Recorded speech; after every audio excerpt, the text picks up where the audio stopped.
the opening chapter of my journal entries.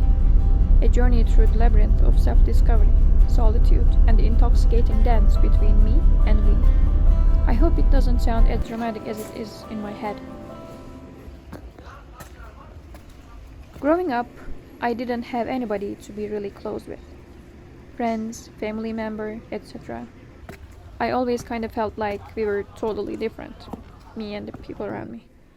We had the different point of views, different thinking styles, different clothing styles, worldview, religious view, thoughts on random things. The list can really go far, but you get the gist. Now that I think about this, that old Nursima didn't fully understand that at that point. She always felt misunderstood and unhappy and gloomy most of the time, but it was her normal. I remember I always wanted to change my environment so that I can fully understand myself, so that I can really listen to myself. Who am I? What do I love? What I want to do with my life? What qualities I have? Basically, what it is like to be Nursima. I was a really quiet kid, experience or feelings inside kind of person. As I get older, I also realized why I did and still doing that. Because of the fear of not being understood. And also a side note, I know that growing up, everybody feels like the people around them don't really understand them. Like, it's a legit part of puberty. I'm talking about feeling like that during puberty and, obviously, and not being able to get away from it as one gets older. I had the chance to meet so many great people, yet we didn't really click, However, when I went to another city for university and lived there for 2.5 years, it really changed me into someone new. Now I was more confident with my true self, like I gained more insight about myself. I tried and understand and know myself better. And if I'm being honest, it was way more easier without all the people that dragged me down. I grew up in a very small village, so new ideas and novelties, which I'm filled up with, by the way, were not welcomed in a very hospitable way. For the first time in my life, I heard my original thoughts on everything.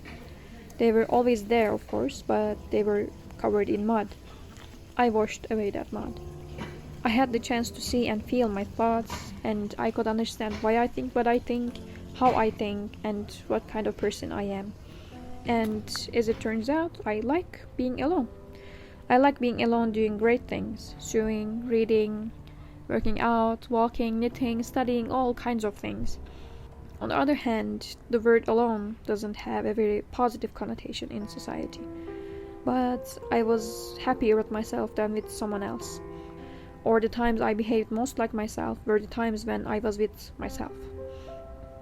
Generally, people can't really behave entirely like themselves around others due to the fear of not belonging, not being liked, and so on. I have experienced these situations multiple times over the years.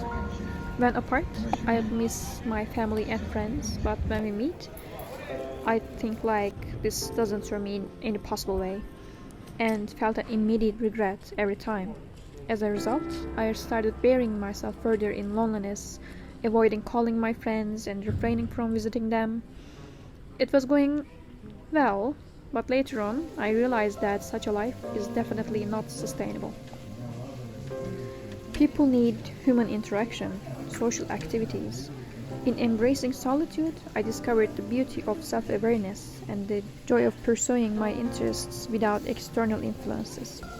However, I've come to realize that true fulfillment lies in finding a balance. While I cherish my moments alone, I also acknowledge the importance of human connection and social engagement. As I move forward, I strive to cultivate meaningful relationships without losing the essence of who I am. I enjoy talking to myself, but talking and confiding in one of my closest friends is a different experience altogether.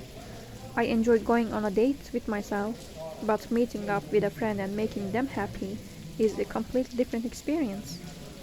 I really enjoy buying gifts for myself, but getting a gift for someone else and seeing the happiness on their face is a whole different situation. As I reflect on my journey, I am grateful for the solitude that allowed me to discover the intricacies of my true self. Yet I've also learned that the richness of life lies in the delicate balance between self-discovery and shared experiences. Cultivating meaningful connections, engaging in social activities, and embracing human interaction add vibrancy to my journey. I find joy not only in being alone, but also in the warmth of friendship and the beauty of making others happy. Life, I realize, is an ever evolving dance, and I look forward to embracing the harmonious blend of self discovery and shared moments that await in the chapters ahead. Until next time, goodbye and see you soon.